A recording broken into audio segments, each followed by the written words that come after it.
2086 सालसम्म एनसेल सरकारको स्वामित्वमा ल्याउन राज्य व्यवस्था समितिको सरकारलाई निर्देशन, ऐन संशोधन गर्न सुझाव। एनसेलले राज्यलाई तिर्नुपर्ने कर असुल उपर गर्न पनि सरकारलाई संसदीय समितिले दियो निर्देशन। प्रधानमन्त्री प्रचण्डलाई माओवादीको घोषणा पत्र सम्झाउँदै राष्ट्रिय स्वतन्त्र पार्टीका सभापति रवि लामिछानेले सोधे, तपाईलाई कसले घेराबन्दीमा पार्यो? सुशासन समितिको बैठकमा प्रधानमन्त्रीलाई रवि लामिछानेका प्रश्नै प्रश्न, हाम्रा निकायलाई निकम्मा बनाइरहे, कोल्याप्सको बाटोमा जान्छौं भन्दै रवि लामिछानेको चेतावनी। रवि लामिछानेले प्रधानमन्त्रीलाई के प्रश्न सोधे, यसको विषयमा पुरै जानकारी आजको समाचारमा हेर्नुहोस्। एनसेल छानबिन समिति निष्पक्ष हुन्छ भन्ने सिद्ध गर्न प्रधानमन्त्री प्रचण्डलाई नेकपा एमालेका सांसद रघुजी पन्तको चुनौती। 5 वर्षपछि एनसेल सरकारको स्वामित्वमा आउँछ भन्दै राज्य व्यवस्था समितिको बैठकमा एमाले सांसद कृष्ण गोपाल श्रेष्ठले सोधे प्रधानमन्त्री प्रचण्डलाई प्रश्न। एनसेलको शेयर खरिद बिक्री अस्वाभाविक रहेको प्रधानमन्त्री पुष्पकमल दाहाल प्रचण्डको स्वीकारोक्ति। मेरी छोरीमाथिको आक्रमण यो व्यवस्थामाथिको हमला हो भन्दै राज्य व्यवस्था समितिको बैठकमा प्रधानमन्त्री प्रचण्डको आक्रोश। सभामुख देवराज घिमिरेले मोहन बस्नेत जिताउनेलाई धन्यवाद दिएपछि एमाले नेताले सोधे, होसमै बोल्नु भएको हो? स्वास्थ्य मन्त्री बस्नेतको आश्वासन। सभामुखले कोही बिरामी सिफारिस गरेमा निशुल्क उपचार गरिदिन्छु, अब उपचार नपाएर कसैले मर्नु पर्दैन। बढ्दो विदेश पलायन रोक्न चिकित्सा शिक्षा ऐन संशोधन आवश्यक रहेको स्वास्थ्य तथा जनसङ्ख्या मन्त्री मोहन बहादुर बस्नेतको भनाई। वर्तमान सरकार सम्पूर्ण रूपमा असफल भएको नेकपा एमालेका उपाध्यक्ष विष्णु पौडेलको जिकिर। सरकारले विखण्डनकारी गतिविधिलाई नियन्त्रणमा लिन नचाहेको नेकपा एमालेका सचिव योगेश भट्टराईको आरोप। मध्य पहाडी लोकमार्गको लम्बाइ घटाउनु पर्ने एमाले महासचिव शंकर पोखरेलको सुझाव। नेपाली कांग्रेस गण्डकी प्रदेशको प्रथम सम्मेलन सुरु। सभापति शेरबहादुर देउबाको निर्देशनपछि कांग्रेसको ब्यानरबाट हटाइयो भ्रष्टाचारबाट पार्टीलाई जोगाउँ भन्ने नारा। देउबालाई कांग्रेस नेता शंकर भण्डारीले भने, मेरो सूचना अनुसार चैतसम्म यो संविधान खारेज हुन सक्छ। नेकपा यसमा उमेर हदको नयाँ प्रस्ताव। माधव कुमार नेपाल र झलनाथ खनाललाई नेतृत्वका लागि मैदान खुल्ला। नेपालले प्रदेश धान्न सक्दैन, खारेज गर्नुपर्छ भन्दै राष्ट्रिय जनमोर्चाका अध्यक्ष चित्रबहादुर केसीको जिकिर। राजेन्द्र लिङ्गदेनलाई आन्दोलनको कमान्डर तोक्ने राष्ट्रिय प्रजातन्त्र पार्टी राप्रपाको तयारी। सरकारको वर्ष दिन सफल भएको नेकपा माओवादी केन्द्रका स्थायी समिति सदस्य खगराज भट्टको दावी। राष्ट्रपति रामचन्द्र पौडेलसँग देशको पछिल्लो अवस्थाबारे छलफल गर्न प्रधानमन्त्री प्रचण्ड शीतल निवासमा पुगे। के भयो कुराकानी, यसको विषयमा पुरै जानकारी आजको समाचारमा हेर्नुहोस्। क्रिकेटर सन्दीप लामिछानेका वकिलको 40 पेजको बहस नोट। गौशाला 26 बालिग पुष्टि हुने 11 डकुमेन्ट। गौशालाले एकजना केटा साथीसँग गरेको च्याटबाट उमेर एक्सपोज भयो। वीर अस्पतालका निर्देशक डाक्टर सन्तोष पौडेललाई पुनर्बहाली गर्न सर्वोच्च अदालतले दियो अन्तरिम आदेश। नर्सिङ पढ्न अब कक्षा 12 पास गर्नुपर्ने सरकारको प्रस्ताव। सरकारवाला भन्छन् यो जरुरी छैन। अछाममा ब्रेक फेल भएर बस सडकमै पल्टियो, 13 जना घाइते। ललितपुर स्थित भैँसे पार्टीमा बन्दै गरेको मन्त्री क्वार्टरसँगै रहेको टहरामा आग लागि। जनकपुर धाममा 21 जोडी वरवधुको निशुल्क विवाह गरियो। पुस 10 गतेदेखि चितवन पर्यटन तथा हात्ती महोत्सव हुने। निर्धक्कसँग आर्थिक गतिविधि गर्न उद्योग व्यवसायीहरूलाई अर्थमन्त्री डाक्टर प्रकाश शरण महतको आग्रह। 21 नाग्यो शेयर बजार। होटल र उत्पादन क्षेत्रमा देखियो आकर्षण। 65 वटा कम्पनीले आकर्षक लाभांश दिँदा 28 वटाका लगानीकर्ताको हात भने खाली। भारतमा निलम्बनमा पर्ने सांसदको संख्या 141 पुग्यो। 2024 मा भारतीय जनता पार्टी अझै शक्तिशाली बन्ने भारतीय प्रधानमन्त्री नरेन्द्र मोदीको जिकिर। चीनमा भूकम्प, 116 जनाको मृत्यु, 400 भन्दा बढी घाइते भएको जानकारी। नेपाल सुपर लिग एनएसएलमा ललितपुर सिटीले पहिरो हार बिहोर्यो। स्पोर्टिङ इलामले ललितपुर सिटीलाई 1-0 ले हरायो र अखिल नेपाल फुटबल संघ एन्फामा सीईओ नियुक्ति सहितका निर्णय खारेज गर्न असन्तुष्ट समूहको माग।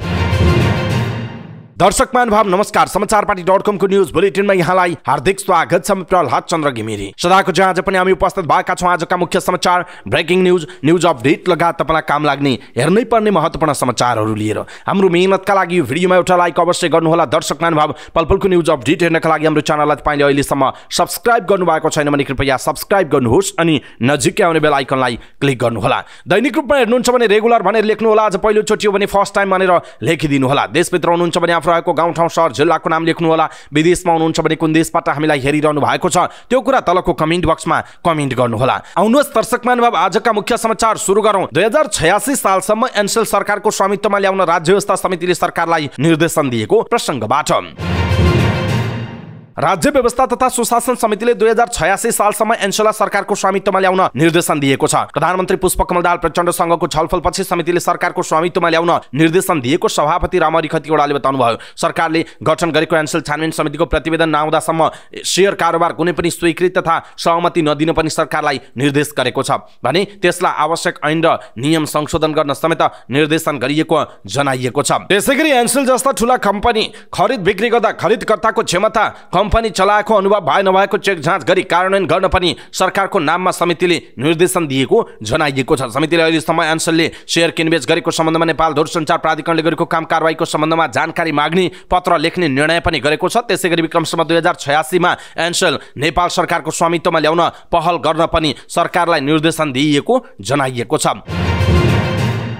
राष्ट्रिय स्वतन्त्र पार्टीका सभापति रवि लामिछानेले प्रधानमन्त्री पुष्पकमल दाहाल प्रचण्डलाई एनसेल प्रकरणमा कर छली गरेको कुरा लुकाउने व्यक्तिलाई नै किन संयोजक बनाएको भन्दै प्रश्न गर्नुभएको छ। सिंहदरबारमा बसेको राज्य व्यवस्था तथा सुशासन समितिको बैठकमा बोल्दै काण्ड हुने बित्तिकै कारबाही नगरेर किन छानबिन समिति बनाएको भन्दै उहाँले प्रश्न गर्नुभयो। उहाँले प्रधानमन्त्रीलाई प्रश्न गर्दै भन्नुभयो, दूरसञ्चार प्राधिकरणले आफ्नो क्षेत्राधिकारभित्र रहेर कारबाही गर्ने होइन र हाम्रा निकायलाई किन निकममा बनाइरहनु भएको छ। कर तिर्नुपर्छ भन्ने सिकाउने हो कि होइन, प्रणाली बनाउनेतिर ध्यान दिएनौँ भने कोल्याप्सको बाटोमा जान्छौँ, प्रधानमन्त्रीलाई गरौँ भने लाखौं प्रश्न छन् उहाँको भनाइ छ। उहाँले सञ्चार मन्त्रालय अन्तर्गतको प्राधिकरणले गर्ने कारबाही कसले रोक्यो भन्दै प्रश्न गर्नुभयो। उहाँले थप्नुभयो, तत्कालीन अर्थमन्त्रीले नै केन्नीले बेच्ने कर तिर्नुपर्छ भन्नुभएको थियो। नियामक निकाय प्राधिकरणलाई के भएको हो, आएका प्रश्न अनुत्तरित हुनुहुँदैन। महालेखाको 55औं प्रतिवेदनमा महालेखाको कर छली लुकाइएको छ। त्यस्तै महालेखा परीक्षकलाई किन छानबिन समितिको संयोजक बनाइयो। एनसेलमा सधैँभरि कानुनलाई झुक्क्याउने काम भएको छ, कागजमा नेपाली स्वामित्व देखाउने कार्य भएको छ। प्रधानमन्त्रीको आशीर्वादले चल्ने होइन, आदेश कार्यान्वयन नभएको भनेर त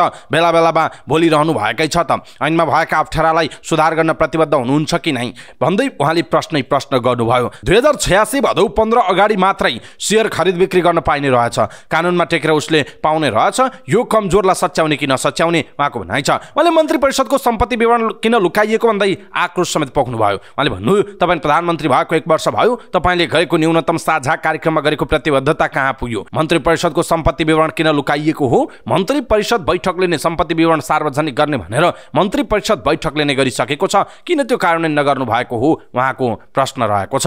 दर्शक महानुभाव, रवि लामिछानेले प्रधानमन्त्रीलाई जुन प्रश्नहरू गर्नु भएको छ यसप्रति तपाईँको धारणा के छ? आफ्नो धारणा तलको कमेन्ट बक्समा कमेन्ट गर्नुहोला।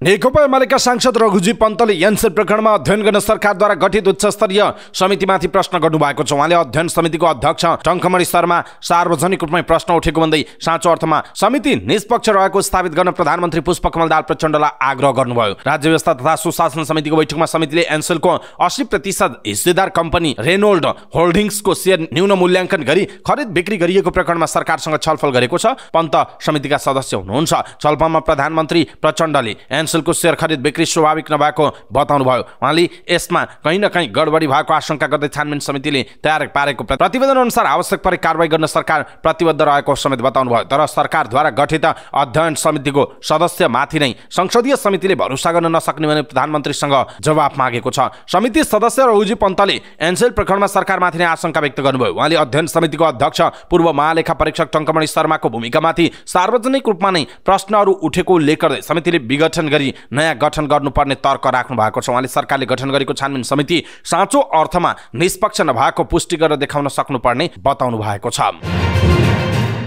यसैबीच नेकपा एमालेका सांसद कृष्ण गोपाल श्रेष्ठले प्रधानमन्त्री पुष्पकमल दाहाललाई एनसेल सरकारको स्वामित्वमा कहिले आउँछ भन्दै प्रश्न गर्नुभयो। सांसद श्रेष्ठले प्रतिनिधित्व भएको राज्य व्यवस्था तथा सुशासन समितिमा उठेका प्रश्नको जवाफ दिन पुग्नुभएका प्रधानमन्त्री प्रचण्डलाई एनसेल प्रकरणका बारेमा प्रश्न सोध्नु भएको। उक्त प्रकरणमा समिति पिच्छे कुराहरू आउने उहाँको भनाइ छ। उहाँले भन्नु, जुन ढङ्गले एनसेल खरिद बिक्री प्रकरण भएको छ, संसदमा 3वटा समिति पनि सक्रिय भएका छन्। 4वटा समितिका 4वटा कुरा भए के गर्ने? समितिका सभापति मार्फत सभामुखको ध्यान आकर्षण गराउन चाहन्छु। सबै चासो देखाउने समिति र सम्बन्धित समिति सबै एउटैमा राखेर छलफल गर्नु पर्दैन र प्रधानमन्त्री प्रचण्ड र उहाँको परिवारसँग पनि जोडिएको भन्दै एउटा काण्ड नसकिने अर्को काण्ड आएर ढाकछोप गर्न लागेको उहाँले बताउनु भएको छ। श्रेष्ठले भन्नुभयो, प्रधानमन्त्री प्रचण्ड र उहाँको परिवारसँग पनि जोडिएको छ, राज्यका सबै संयन्त्रसँग पनि जोडिएको छ। बिरालोको रङको विषयमा हामी किन बहस गर्छौँ? बिरालोले मुसा मार्छ कि मार्दैन भनेर हो। एउटा काण्ड सकिएको हुँदैन, त्यो काण्ड छोप्नका लागि अर्को काण्ड निम्तिएको छ। सन् 2028 सम्ममा यो त्यो बहानामा एनसेल फुत्किनु भएन। छैन। 5 वर्षपछि एनसेल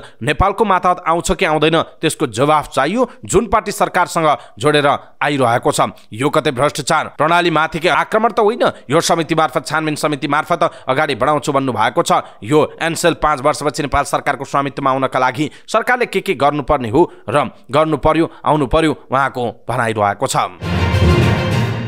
प्रधानमन्त्री पुष्पकमल दाहाल प्रचण्डले एनसेलको शेयर खरिद बिक्री अस्वाभाविक रहेको बताउनु भएको छ। सिंहदरबारमा बसेको राज्य व्यवस्था तथा सुशासन समितिको बैठकमा बोल्दै उहाँले यस्तो बताउनु भएको हो। उहाँले एनसेलको वैदेशिक लगानी शेयर खरिद बिक्री, कर, राजस्व, विदेशी मुद्रा सटै समेतको विषयमा प्रमाण तथा कागजात सङ्कलन भइरहेको बताउनु भयो। उहाँले अध्ययन तथा छानबिन समितिको यकिन राय सुझाव सहितको प्राप्त भएपछि उक्त राय सुझाव सहितको आधारमा नेपाल सरकारले दूरसञ्चार सेवा प्रदायक कम्पनीहरूको नियमन, विदेशी लगानीको वातावरण निर्माणमा थप सहजीकरण, विदेशी मुद्रा सटै सुविधा र कर प्रशासन सुधारका लागि आवश्यक कदम चाल्ने प्रतिबद्धता व्यक्त गर्नुभयो। उहाँले एनसेल प्रकरणमा कतै कसैबाट कानुन विपरीतका काम कारबाही भए गरेको पाइए कानुन बमोजिम हदैसम्मको कारबाही गर्न नेपाल सरकार प्रतिबद्ध रहेको पनि बताउनु भएको छ। उहाँले भन्नुभयो एनसेलको वैदेशिक लगानी शेयर खरिद बिक्री, कर, राजस्व, वैदेशिक मुद्रा सटै समेतको विषयमा प्रमाण तथा कागजात सङ्कलन समेतको कार्य गरिरहेका छौँ। अध्ययन तथा छानबिन समितिको यकिन राय सुझाव सहितको प्राप्त भएपछि उक्त राय सुझाव सहितको आधारमा नेपाल सरकारले दूरसञ्चार सेवा प्रदायक कम्पनीहरूको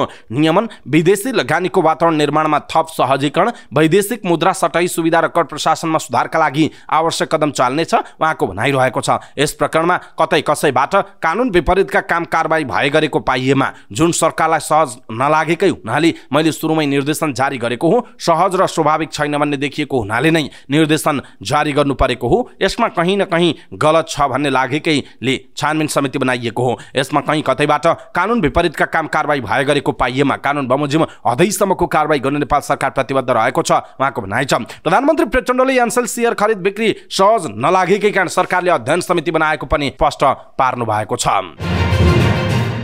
यसैबीच प्रधानमन्त्री पुष्पकमल दाहाल प्रचण्डले आफ्नी छोरीमाथि भएको आक्रमण व्यवस्थामाथिको हमला भएको बताउनु भएको छ। राज्य व्यवस्था तथा सुशासन समितिको बैठकमा उहाँले यस्तो बताउनु भयो। उहाँले भन्नुभयो मेरो परिवारमा अब 3 जना सदस्य मात्रै बाँकी छन्। एउटा छोरी रेणु दाहाल चितवन महानगरपालिकाको मेयर छन्, अर्को छोरी मेरो सचिवालयमा काम गरिरहेको छ। त्यो बिचरा कस्तो छ सबैलाई नै थाहा छ। उसलाई जोडेर कहिले उचालिएको छ, कहिले पछारिएको छ। यो लोकतान्त्रिक व्यवस्था विरुद्धको हमला हो। प्रचण्डलाई हमला गरेर नपछारेसम्म यो व्यवस्था उल्टाउँदैन भनेर मेरो विरुद्ध लागि परेका छन्। केलाई चलाएर के भने जस्तो मैले किन चलाउनु, मलाई थाहा छ, चुप लागेको हो। यहाँ समितिमा प्रश्न उठेकाले जवाब दिएको हो उहाँको भनाइरहेको छ। दर्शक महानुभाव, खास गरी राज्य व्यवस्था समितिको बैठकमा प्रधानमन्त्रीले आक्रोश व्यक्त गर्नुभयो। आफ्नो छोरीमाथिको आक्रमण व्यवस्थामाथिको हमला भन्दै प्रधानमन्त्री प्रचण्डले जुन आक्रोश व्यक्त गर्नुभएको छ यसप्रति तपाईँको धारणा के छ? आफ्नो धारणा तलको कमेन्ट बक्समा कमेन्ट गर्नुहोला।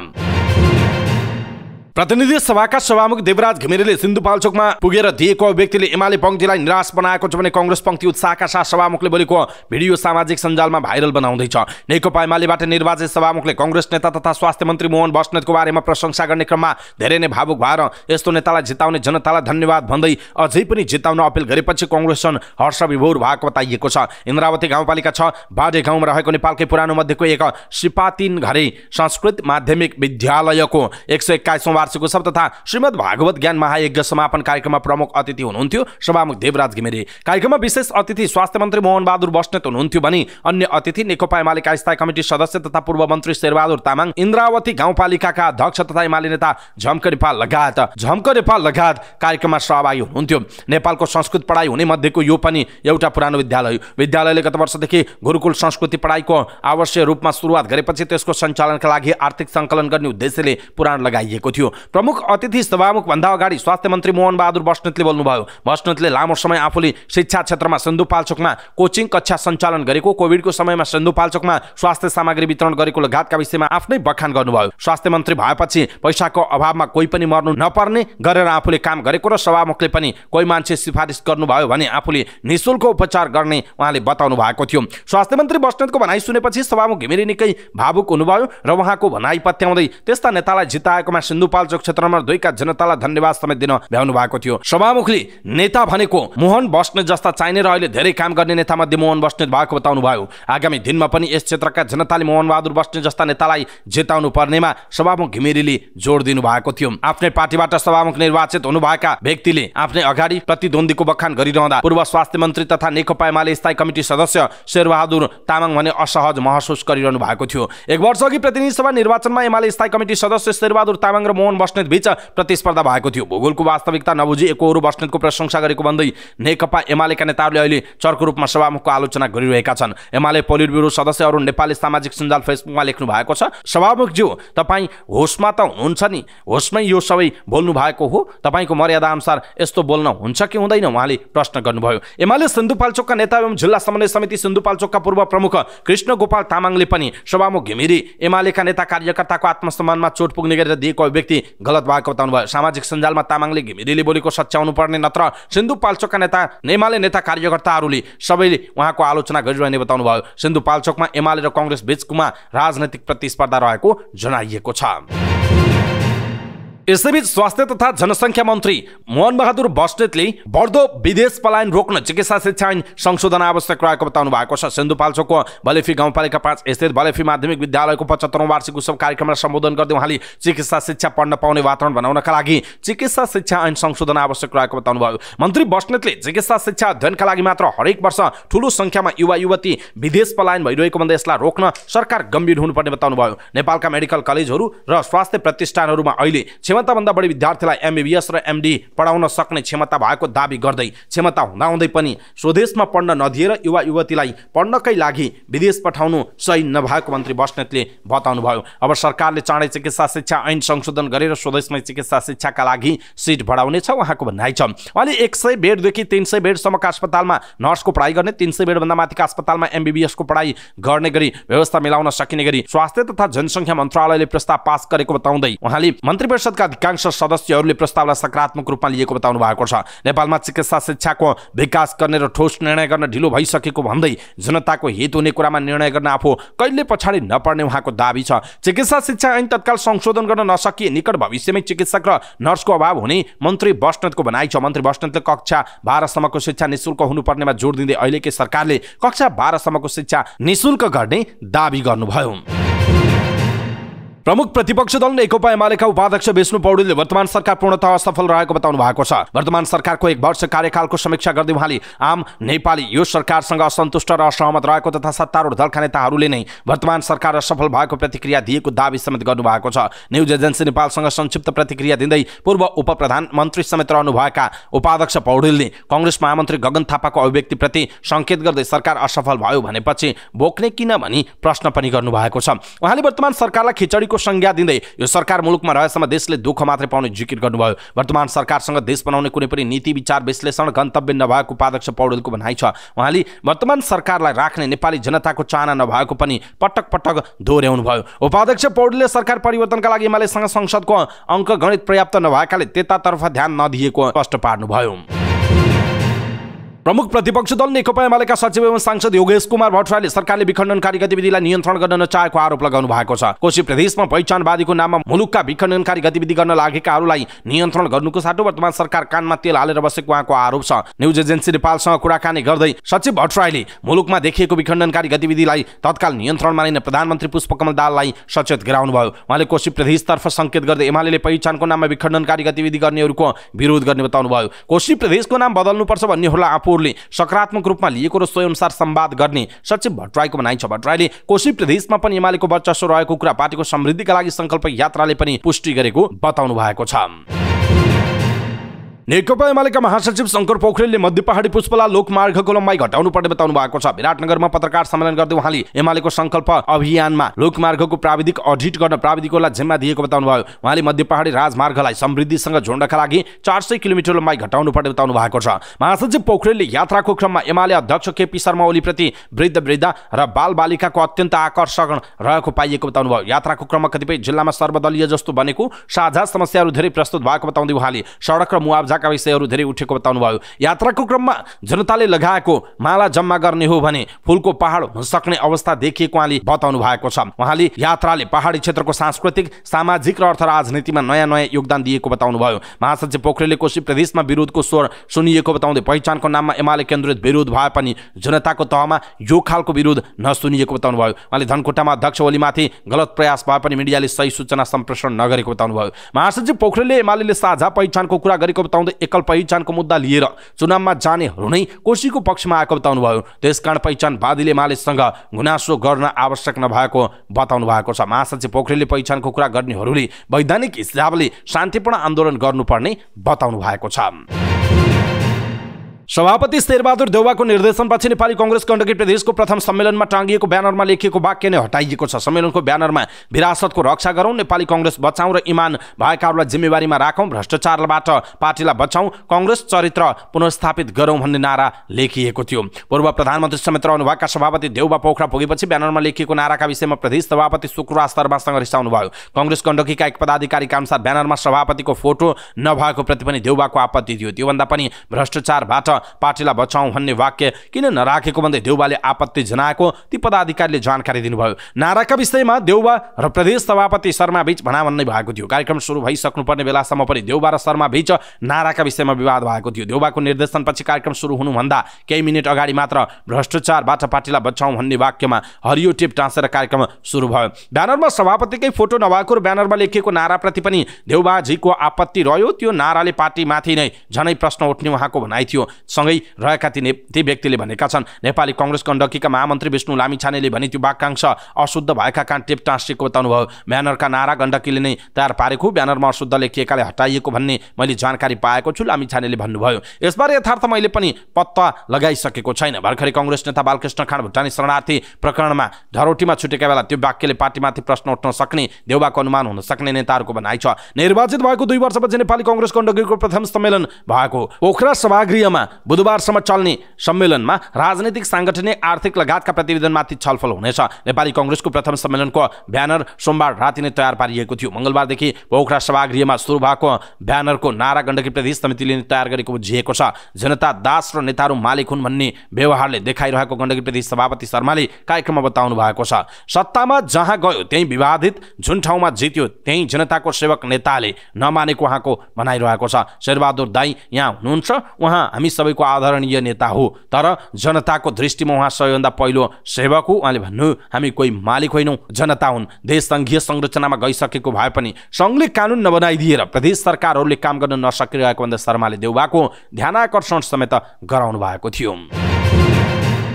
नेपाली कांग्रेसका केन्द्रीय सदस्य शंकर भण्डारीले चैतसम्म संविधान खारेज हुन सक्ने आशंका व्यक्त गर्नुभएको छ। पोखरामा जारी कांग्रेस गण्डकी प्रदेश सम्मेलनको उद्घाटन सत्रमा केन्द्रीय सदस्य भण्डारीले चैतसम्म अहिलेको संविधान खारेज हुन सक्ने आशंका व्यक्त गर्नुभयो। मैले शेरबहादुर दाइलाई भनेको छु, यदि मैले पाएको सूचना गलत छैन भने चैतसम्म यो संविधान खारेज हुन सक्छ उहाँले भन्नुभएको छ। दर्शक महानुभाव, नेपाली कांग्रेसका केन्द्रीय सदस्य एवं प्रभावशाली नेता शंकर भण्डारीले आफ्नो सूचना अनुसार चैतसम्म अहिलेको संविधान खारेज हुन सक्ने गम्भीर खालको कुरा उठाउनु भएको छ। यसप्रति तपाईँको धारणा के छ? आफ्नो धारणा तलको कमेन्ट बक्समा कमेन्ट गर्नुहोला।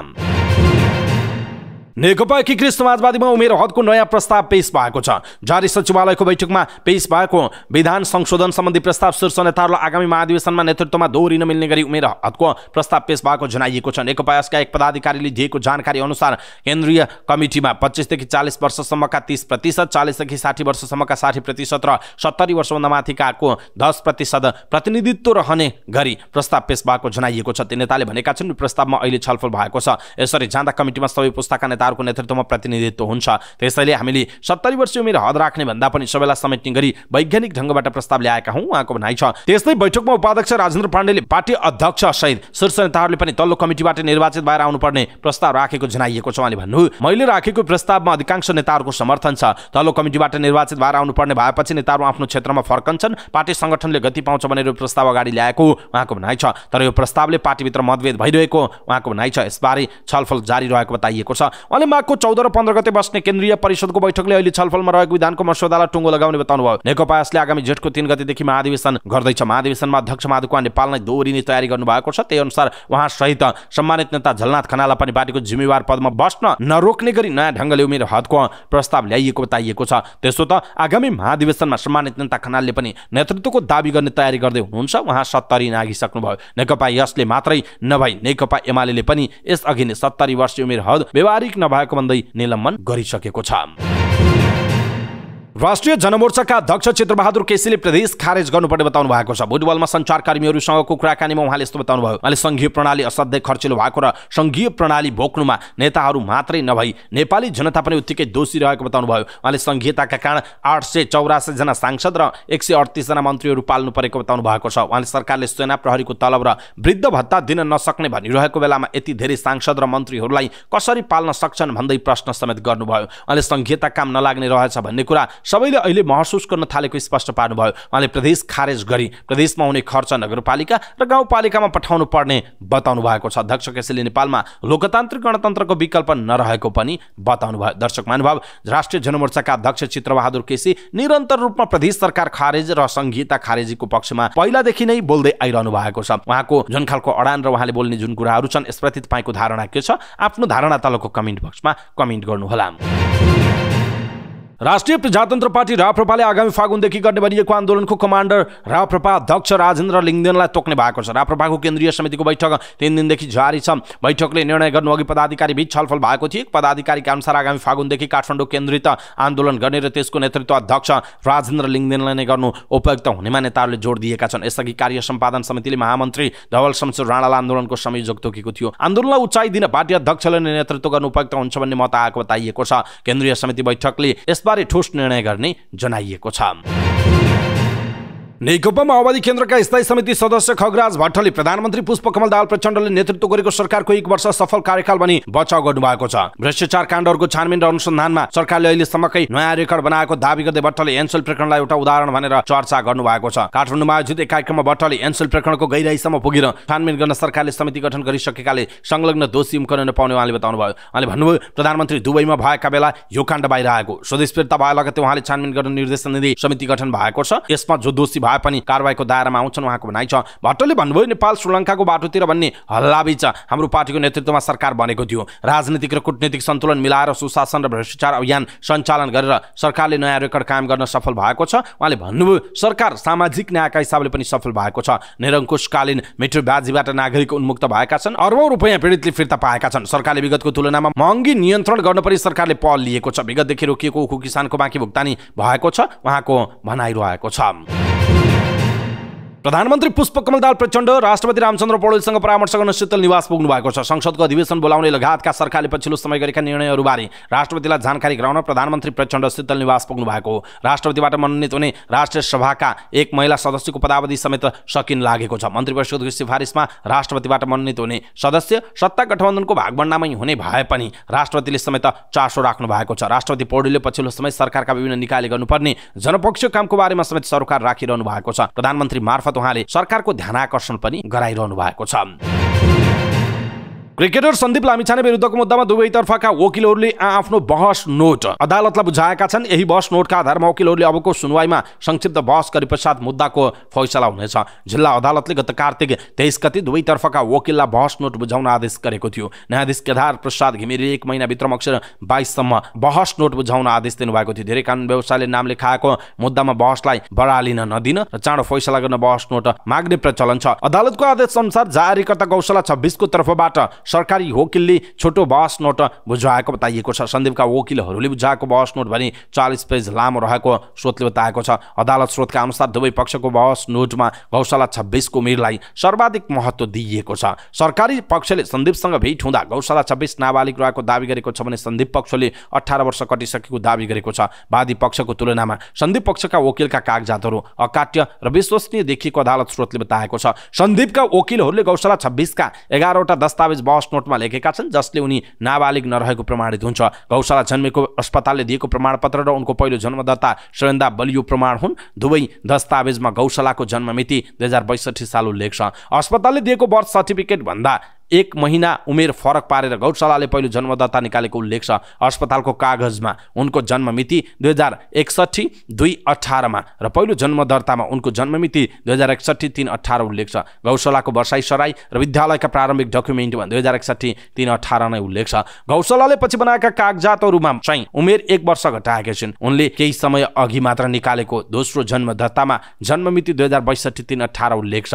यो जन्मदत्तावादी पक्षका वकिलहरूले अदालतमा पेश गरेका छन्। यही जन्मदत्ताका आधारमा बनाइएको नागरिकता पनि उनीहरूले बस नोटसँग समावेश गरेको जनाइएको छ। तर उनीहरूले पोल कहाँनेर खुलेको छ भने दोस्रो जन्मदत्तामा पनि पहिलो जन्मदत्ताकै रजिस्ट्रेसन नम्बर उल्लेख रहेको छ। यस्तोमा अदालतले सबैभन्दा पहिलो बनाएको जन्मदत्तालाई आधिकारिक मान्छ। दोस्रो जन्मदत्तामा उमेर सच्याइएको र त्यसै आधारमा नागरिकता बनेकाले दुवै डकुमेन्ट गलत ठहरिन सक्ने अदालत स्रोतले बताएको छ। गौशालाले दोस्रो जन्मदत्ता र नागरिकता सन्दीपसँग भेट हुनुभन्दा केही अगाडि मात्र निकालेको बुझिएको छ। जन्मदत्ताको विषयलाई सम्बन्धित वडा कार्यालयले पनि स्पष्ट बनाइसकेको छ। अदालतबाट माग भए अनुसार वडा सचिवले अदालतलाई चिठी लेख्दै आधिकारिक जन्म मिति 2061 2/18 नै रहेको प्रमाणित गरिदिएका छन्। यसले गौशालाको उमेर सन्दीपसँग भेट हुँदाको बखत 18 वर्ष नाघिसकेको ठहरिन्छ। सन्दीप पक्षले पेश गरेको अर्को बलियो प्रमाण भनेको एउटा च्याटको स्क्रिनशट पनि हो। उनले एकजना केटा साथीसँग च्याट गर्ने क्रममा आफ्नो वास्तविक उमेर आफैले खोलेकी छिन्। स्रोतका अनुसार उनीहरू बीच ज्योतिषलाई भविष्य हेराउने विषयमा कुराकानी भएको थियो। एउटा केटा साथीले गौशाला 26 सँग उनको जन्म मिति सोधेका छन्। गौशालाले 2061 2/18 लेखेकी छन्। उनले लेखेको जन्म मिति वीरगञ्जको अस्पतालले दिएको बर्थ सर्टिफिकेटसँग मेल खान्छ। यो च्याटको स्क्रिनशट पनि सन्दीपका वकिलले बस नोटसँगै समावेश गरेका छन्। सन्दीपको मुद्दामा अब 8 गतेलाई पेशी तोकिएको छ। अघिल्लो पटक तोकिएको पेशी वकिलहरूले उपलब्ध नभएका कारण स्थगित भएको थियो। सर्वोच्च अदालतले फास्ट ट्र्याकबाट नै फैसला गर्न आदेश दिएको भए पनि यो मुद्दा विभिन्न कारणहरू देखाउँदै लगातार धकेलिएको छ। सर्वोच्च अदालतले वीर अस्पतालका निर्देशक डाक्टर सन्तोष पौडेललाई हटाएर मन्त्रालयमा हाजिर गराउने स्वास्थ्य मन्त्री मोहन बहादुर बस्नेतको निर्णय कार्यान्वयन नगर्न अन्तर्म आदेश दिएको छ। न्यायाधीश सुषमलता माथिमा र तेलप्रसाद श्रेष्ठको संयुक्त इजलासले दुवै पक्षको बहसपछि तत्काल पौडेललाई हटाउने निर्णय यथास्थितिमा राख्न आदेश दिएको। यो आदेशसँगै निर्देशक डाक्टर पौडेल पुनर्बहाली हुने जनाइएको छ। शिक्षा विज्ञान तथा प्रविधि मन्त्रालयले प्राविधिक र व्यावसायिक शिक्षा सम्बन्धी नयाँ कानुन निर्माणका लागि छलफल सुरु गरेको छ। हालको प्राविधिक शिक्षा तथा व्यावसायिक तालिम परिषद CTEVT ऐन 2045 को सट्टामा technical vocational education and training TVET विधेयक ल्याउन छलफल सुरु भएको बताइएको छ। अघिल्लो हप्ता शनिबार मन्त्रालयका सहसचिव कानुन अधिकृत र CTEVT का पदाधिकारी बीच नयाँ विधेयकको मस्यौदाबारे छलफल भएको थियो। सो छलफलमा CTEVT ले डिप्लोमा तहका प्राविधिक तथा व्यावसायिक शैक्षिक कार्यक्रम पढ्न विद्यार्थीको शैक्षिक योग्यता SE नै कायम गर्नु पर्ने, हरेक प्रदेशमा प्रादेशिक परिषद हुनुपर्ने, प्रदेश परिषदको अध्यक्षता सामाजिक विकास मन्त्रालय अथवा सरकारवाला मन्त्री हुनुपर्ने र सदस्य सचिव केन्द्रबाट जानुपर्ने सुझाव दिएको छ।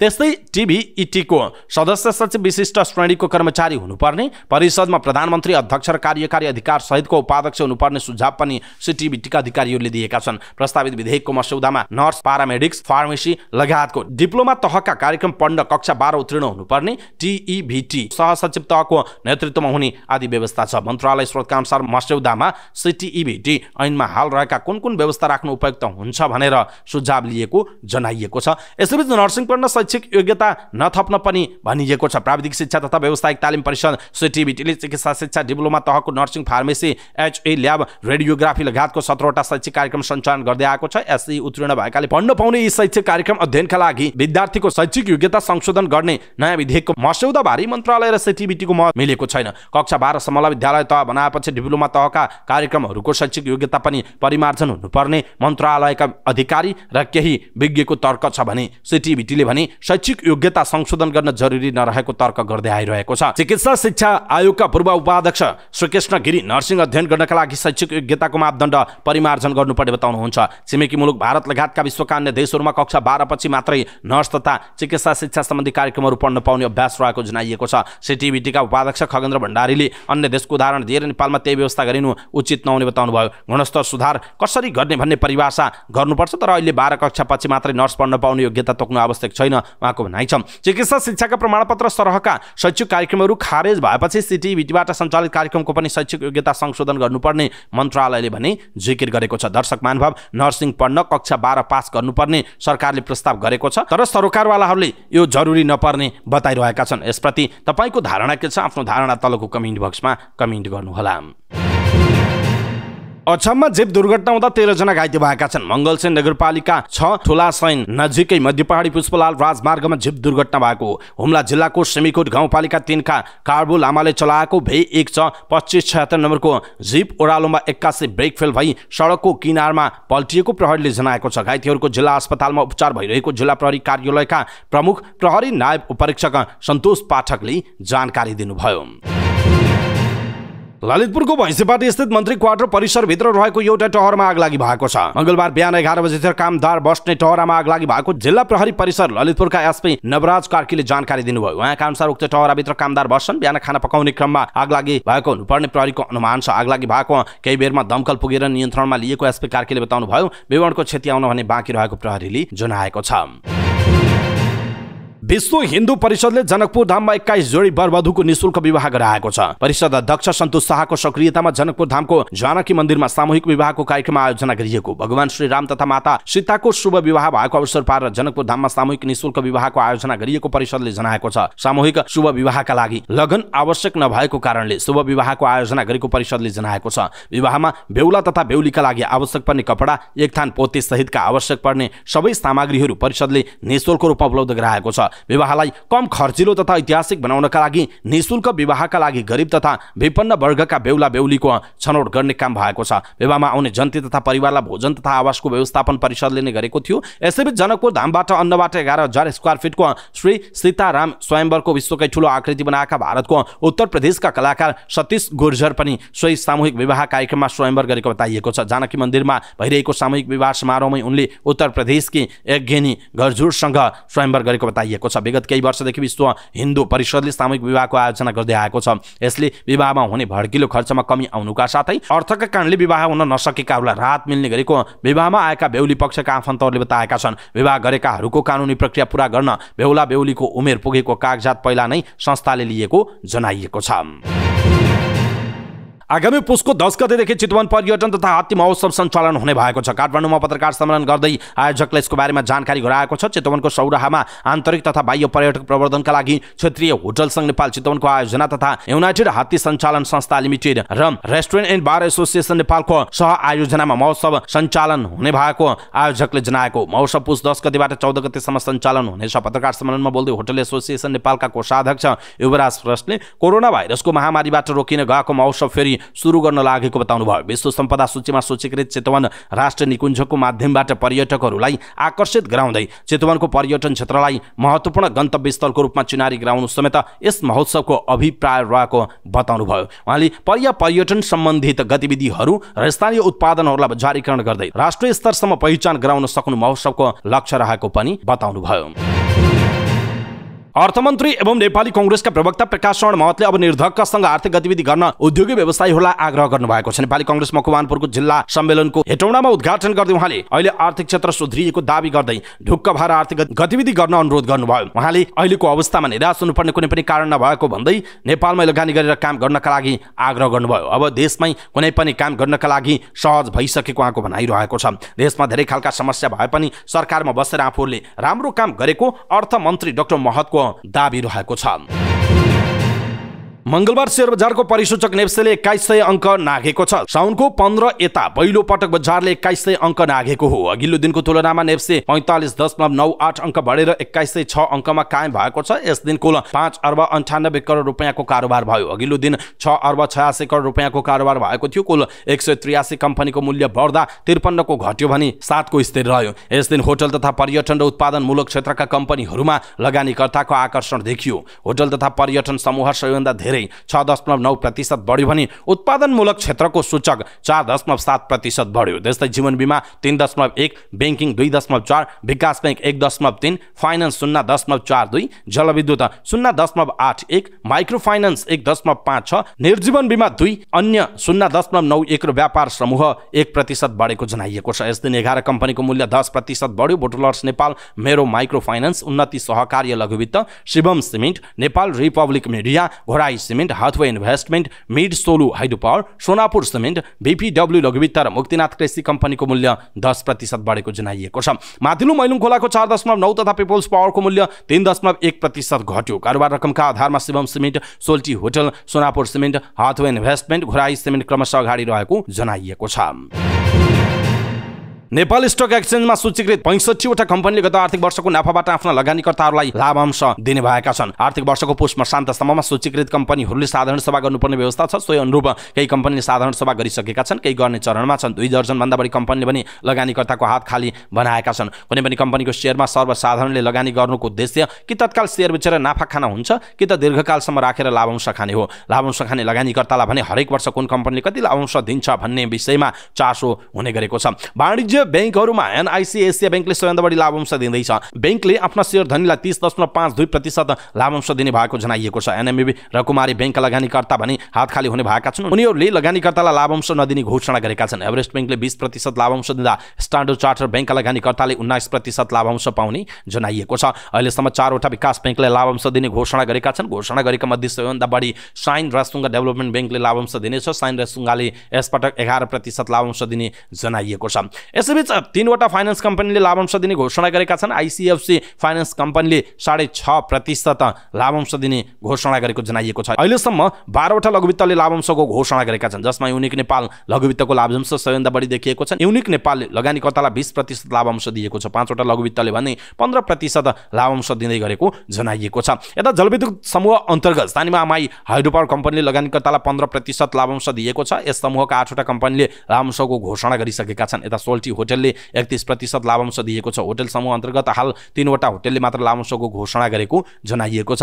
यस्तै लगानी समूह अन्तर्गत इमर्जिङ नेपाल र नेपाल इन्फ्रास्ट्रक्चर बैंकले लाभांशको घोषणा गरेको जनाइएको छ। त्यस्तै युनिलिभरले 1880% लाभांश वितरण गर्दैछ। गत आर्थिक वर्षको नाफाबाट सो कम्पनीले लाभांश वितरण गर्न लागेको यो लाभांश अहिलेसम्मकै उच्च हो। हिमालयन डिस्टिलरी बोटलर्स नेपाल ल्युब आयलले पनि लाभांशको घोषणा गरेका छन्। यता 19 वटा म्युचुअल फन्डले पनि लाभांशको घोषणा गरेको जनाइएको छ। निर्जीवन बीमा समूह अन्तर्गत नेपाल इन्स्योरेन्सले लाभांश घोषणा गरेको छ। उसले गत आर्थिक वर्षको नाफाबाट शेयर धनीलाई 10% बोनस शेयर र कर प्रयोजनका लागि 0.52% नगद गरी जम्मा 10.52% लाभांश वितरण गर्दै गरेको जनाइएको छ। यसैबीच नेपाल स्टक एक्सचेन्जका अनुसार सूचीकृत 28 वटा कम्पनीले भने आफ्ना शेयर धनीको हात खाली बनाएका छन्। वाणिज्य बैंकतर्फ एनएमबी बैंक र कुमारी बैंकले लगानीकर्ताको हात खाली बनाएका हुन्। विकास बैंकतर्फ कामना सेवा विकास बैंकले लाभांश नदिने घोषणा गरेको छ। यस्तै फाइनान्सहरूमा मञ्जुश्री, प्रोग्रेसिभ र नेपाल फाइनान्सले गत आर्थिक वर्षको नाफाबाट लगानीकर्तालाई कुनै पनि लाभांश वितरण नगर्ने जनाएका छन्। लघुवित्ततर्फ हिमालयन सामुदायिक, मनोकामना स्मार्ट, गणपति, गुनास, उपकार, फरवार्ड, साधना, नाडिप, युनिक नेपाल र सबैको लघुवित्तले पनि अघिल्लो आर्थिक वर्षको नाफाबाट लगानीकर्तालाई लाभांश वितरण नगर्ने घोषणा गरिसकेका छन्। यस्तै जलविद्युत समूह अन्तर्गत Panchakanyamai hydro power, national hydro power, Aankhukhola जलविद्युत, अप्पर सोलु, बुद्धभूमि नेपाल, मध्य भोटेकोशी जलविद्युतले पनि लगानीकर्ताको हात खाली बनाएको उल्लेख छ। यता कालिन्चोक दर्शन र सिटी होटलले पनि लाभांश नदिने बताइएको छ। नेको इन्स्योरेन्सले पनि लगानीकर्तालाई कुनै लाभांश वितरण नगर्ने घोषणा गरेको छ। गुहेश्वरी मर्चेन्ट बैंकिङले पनि लाभांश नदिने जनाएको छ। भारतको लोकसभाबाट थप 49 जना सांसद निलम्बनमा परेका छन्। यसै महिनाको 13 तारिकमा संसदमा 4 जना युवा प्रवेश गरेर धुवा फैलाएको विषयमा विपक्षी सांसदले नाराबाजी गरेपछि उनीहरू निलम्बनमा परेका हुन्। निलम्बन पर्नेमा फारूक अब्दुल्लाह, शशि थरूर, मनिष तिवारी समेत रहेका छन्। संसदको सुरक्षा लोकसभा अध्यक्षको अधिकारको विषय भएको तर विपक्षले गृहमन्त्रीको जवाफ किन मागिरहेका छन् भन्ने विषयमा अब्दुल्लाहले भन्नुभएको छ। प्रहरी गृह मन्त्रालयमा आता छ। गृहमन्त्री 5 मिनटका लागि सदनमा आएर गल्ती स्वीकार गर्दा के जान्छ उहाँको प्रश्न छ। नरेन्द्र मोदी नेतृत्वको सरकार तानास्थायी बन्दै गएको आरोप लगाउँदै विपक्षीहरूले संसदमा 1 जना पनि विपक्षी सांसद रहेसम्म गृहमन्त्रीको जवाफ मागिरहने चेतावनी दिएका छन्। पछिल्लो 1 हप्तामा लोकसभा र राज्यसभाका गरेर 141 जना सांसद निलम्बनमा परेका छन्। सोमबार मात्रै 78 जना सांसद निलम्बनमा परेका थिए। सरकारले संसदमा केही विधेयक पेश गर्ने तयारी गरेको छ। ती विधेयकमा विपक्षले असहमति जनाउने देखेर धमाधम विपक्षी सांसदहरू निलम्बनमा परेको जनाइएको छ। भारतमा सत्तारूढ र विपक्षी बीचको अन्तर्द्वन्द्व चर्कँदै गएको छ। राज्यसभा र विधानसभाबाट गरी सांसदहरू धमाधम निलम्बनमा परिरहेका छन्। निलम्बित सांसदहरूले विरोधका कार्यक्रमलाई पनि निरन्तरता दिएको भारतीय सञ्चार माध्यमहरूले उल्लेख गरेका छन्। यसैबीच भारतीय प्रधानमन्त्री नरेन्द्र मोदीले विपक्षी सांसदको व्यवहार सन्तोषजनक नभएको अभिव्यक्ति दिनुभयो। भारतीय जनता पार्टी भाजपाको संसदीय दलको बैठकमा प्रधानमन्त्री मोदीले विपक्षी सांसदहरूको व्यवहार दुःखद भएको बताउनुभयो। प्रधानमन्त्री मोदीले विपक्षीहरूको व्यवहारले सुरक्षा चुनौती दिनेलाई बल पुगेको टिप्पणी गर्नुभयो। उहाँले भन्नुभयो विधानसभा निर्वाचनमा पराजयको निराशा प्रष्ट देखिन्छ र प्रतिपक्षले यस्तै व्यवहार गरिरह्यो भने 24 मा झन् नराम्रो हार बेहोर्नुपर्छ। मोदीले बीजेपी सांसदहरूलाई 2024 को निर्वाचनको तयारी बारे पनि बताउनु भयो। आउँदो चुनावमा भाजपा झन् शक्तिशाली भएर आउने पनि प्रधानमन्त्री नरेन्द्र मोदीको दाबी रहेको छ। सोमबार राति गएको भूकम्पले उत्तर पश्चिम चीनको ग्यान्सु प्रान्तमा 100 भन्दा बढीको मृत्यु भएको चिनिया समाचार संस्था सिन्हुवाले जनाएको छ। मध्यरातमा गएको 6.2 म्याग्निट्युडको भूकम्पले विद्युत, खानेपानी र सडक संरचनाहरू भत्किएको र कैयौं भवनहरू भग्नावशेषमा परिणत भएको समाचार संस्थाहरूले जनाएका छन्। नजिकका अरू प्रान्तमा पनि धेरै मानिसहरूको मृत्यु भएको समाचार छ। भूकम्पमा परेर थप मानिसहरूको खोजी रहेकाले मृत्यु हुनेहरूको संख्या बढ्ने अनुमान गरिएको छ। पछिल्लो अपडेट अनुसार चीनमा गएको भूकम्पमा परि मृत्यु हुनेको संख्या 116 पुगेको छ। 400 भन्दा बढी घाइते भएको चिनिया सञ्चार माध्यमहरूले जनाएका छन्। भूकम्पमा परि 400 भन्दा बढी घाइते भएको समाचार छ। अझै कयौं व्यक्तिहरू हराइरहेको सूचना रहेको अन्तर्राष्ट्रिय सञ्चार माध्यमहरूले जनाएका छन्। भूकम्पको केन्द्रबिन्दु गान्सीको लिन्क्सी याहुईको साला काउन्टीमा 10 किलोमिटर गहिरो रहेको भूकम्प मापन केन्द्रले जनाएको छ। भूकम्प लगत्तै भग्नावशेषमा परेका धेरै भवनहरूबाट मानिसहरूलाई सुरक्षित रूपमा बाहिर निकाल्ने जिम्मेवारी चीनको आपतकालीन सेवालाई दिएको छ। चिनिया राष्ट्रपति सी जिनपिङले पनि सरकार र प्रशासनका सबै अङ्गहरूलाई उद्धारमा खटिन निर्देशन दिनुभएको छ। एक सामाजिक सञ्जाल पोस्टका अनुसार गान्सुको राजधानी लान्झाओमा भूकम्पको धक्का महसुस हुने बित्तिकै विश्वविद्यालयका विद्यार्थीहरू छात्रावासबाट बाहिर निस्किएका थिए। नेपाल सुपर लिग एनएसएलमा ललितपुर सिटीले पहिलो हार बेहोरेको छ। मंगलबार भएको खेलमा स्पोर्टिङ इलामले ललितपुर सिटी एफसीलाई 1-0 ले हराएको। त्रिपुरेश्वर स्थित दशरथ रङ्गशालामा भएको खेलमा इलामका लागि 59औं मिनेटमा फोडी कमराले गोल गरेका थिए। यो हारसँगै ललितपुरले शीर्ष स्थानमा उक्लने मौका गुमाएको छ। 7 खेल खेलेको ललितपुर 10 अङ्कसहित तेस्रो स्थानमा रहेको छ। जितसँगै प्रतियोगिता टुङ्ग्याएको इलाम भने 8 खेलबाट 8 अङ्कसहित 5औं स्थानमा उक्लिएको छ। यद्यपि लिगमा यही स्थानमा कायम रहन्छ कि रहन्न भन्ने अरू टिमको खेलमा पर्ने जनाइएको छ।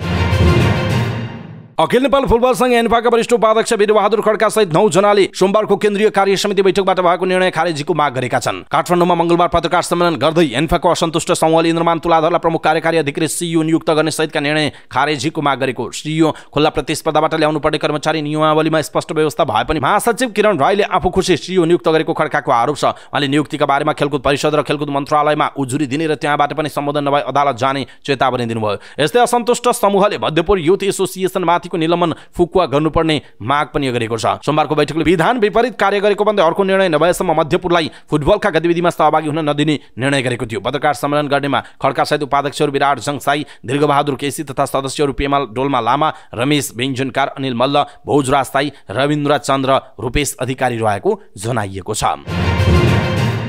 अवस्था दर्शक महानुभाव समाचारपाटी.com को न्यूज बुलेटिन अहिलेका लागि यति नै। हामीले प्रस्तुत गरेका यी समाचारहरूप्रति तपाईको धारणा के छ? आफ्नो धारणा तलको कमेन्ट बक्समा कमेन्ट गर्नुहोला। हाम्रो मेहनतका लागि यो भिडियोमा एउटा सानो लाइक अवश्य गर्नुहोला। दर्शक महानुभाव, पलपलको न्यूज अपडेट हेर्नका लागि हाम्रो च्यानललाई तपाईले अहिलेसम्म सब्स्क्राइब गर्नुभएको छैन भने कृपया सब्स्क्राइब गर्नुहोस् अनि नजिकै आउने बेल आइकनलाई क्लिक गर्नुहोला। समाचारपाटी.com को न्यूज बुलेटिन नेपाली समय अनुसार भोलि बिहान 5 बजे लिएर फेरि हामी उपस्थित हुनेछौँ। पलपलको न्यूज अपडेटका लागि समाचारपाटी.com हेर्दै गर्नुहोस्। नमस्कार।